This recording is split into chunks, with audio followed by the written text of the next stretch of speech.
Hello, everybody, and welcome back to more political chatter. This 2024 election prediction is between President Joe Biden and former Vice President Mike Pence. So Mike Pence, of course, is a Republican. Joe Biden, of course, is a Democrat. Biden is pretty unpopular right now. Just the majority of Americans disapprove of the job as president that he has done since he was elected in 2020 after beating Donald Trump. Mike Pence actually served with Donald Trump, but now his relations with Trump are just terrible because he had certified the election results for Joe Biden, and Trump said that the election was fraud.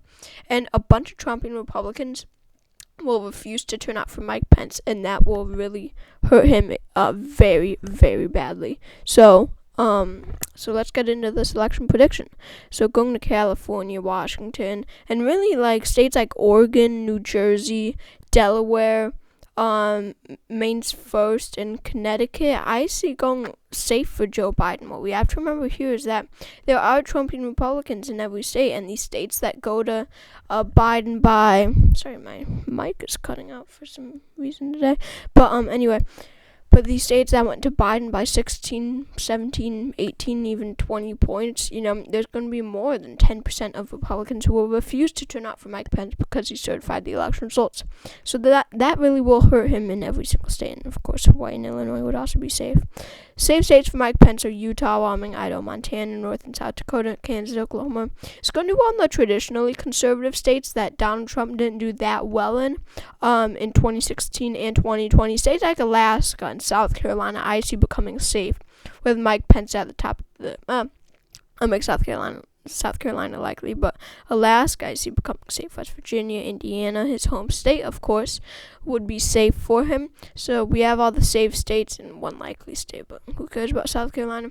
Anyway, so going to the state of Virginia, I think that this would go to Joe Biden by a lean margin.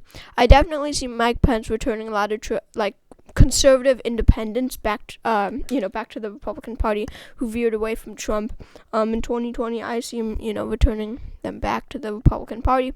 But then again, there are a lot of Trumpian Republicans in every state, and they will not like Mike Pence very much, so it would be lean. Going to Nebraska's... Well, we'll get to Nebraska soon. Going to Iowa and Ohio, I think that these would both be likely states for Mike Pence. I mean, he's going to do very well in the Rust Belt because he comes from Indiana. I really see him connecting with voters in the Rust Belt. I think, this will be a strong suit right here, especially those independents, Democrats, and Republicans, all three, who are dissatisfied with the handling of the economy under President Biden. So states like Iowa and Ohio, I think, would go to Mike Pence by a likely margin as they went for Trump in 2016 and 2020, even though Obama won both of these, but yeah. So going over to Minnesota, I think that this would go to Joe Biden by a lean margin. It's basically part of the Rust Belt, but barely. I mean, just part of it. And, I just don't see Mike Pence having that much, there's just a large block of Democrats here in Minnesota. And I think that Biden will win here against a lot of people. I think he's going to win here against Donald Trump, against Ron DeSantis. Many people, I think, Biden is going to win here against. So anyway, going to the state of Texas, I definitely see this going to Mike Pence by a likely margin. I mean, sure, there are a lot of Trumpian Republicans down here in the South. But, I mean, there definitely are conservatives who will like Mike Pence and look at his conservative record as governor of Indiana. Fine record if you're conservative. And, they're going to enjoy that. They won't, this is 4 years after the 2020 election. Trump isn't president. And, him certifying the election results for Joe Biden, I don't think will hurt him. I don't think it'll cost him that badly in the state of Texas. I think it would stay a likely state. Now, if Biden was popular, this would be a different story. This would be lean, possibly till maybe even go to the Democratic Party against Mike Pence. But Biden is also unpopular. So we always do have to keep that in mind.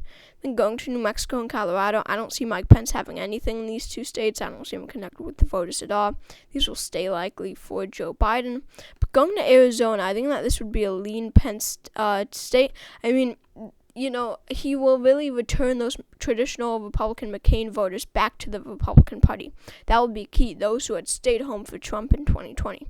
That will really, really do him good in the state of Arizona. I think that he could win here by a lean margin. And, he's going to do well in the rural areas. I think that'll be enough to make Nevada tilt. I mean, sure. Definitely state where some Republicans might stay home.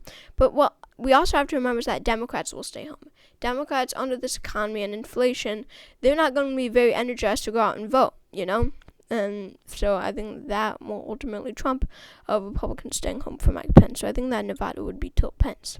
And going to Nebraska second, I see this being a lean Pence district, definitely a district that's shifting right, and I think that him being a traditional conservative really will take into effect into Nebraska second. Going down to Florida, I see Pence winning the state. I mean, sure, there's a lot of traditional Republican, I'm going to make it tilt Pence, because, there are a lot of Trumpian Republicans down here, and this will make the state extremely close. But also, Republicans put a lot of money and advertising and everything into the state of Florida.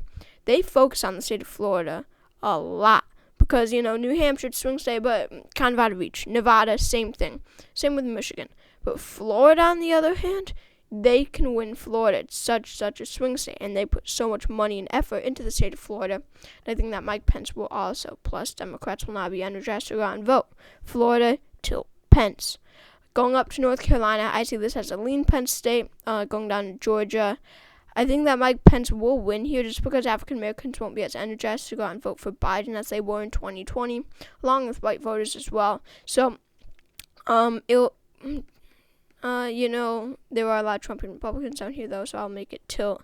I just don't know how much momentum Mike Pence will have down south. I don't think he has much substance here. Going to New Hampshire, I think Pence will come extremely close because there aren't a lot of really far right or far left people here who will refuse to vote for Mike Pence because he certified the election results. But I think that Biden will narrowly pull out a win because there are more Democrats than Republicans here. And going to Nebraska, Maine second, he's going to do well in the rural areas. I think he's going to win here by a likely margin.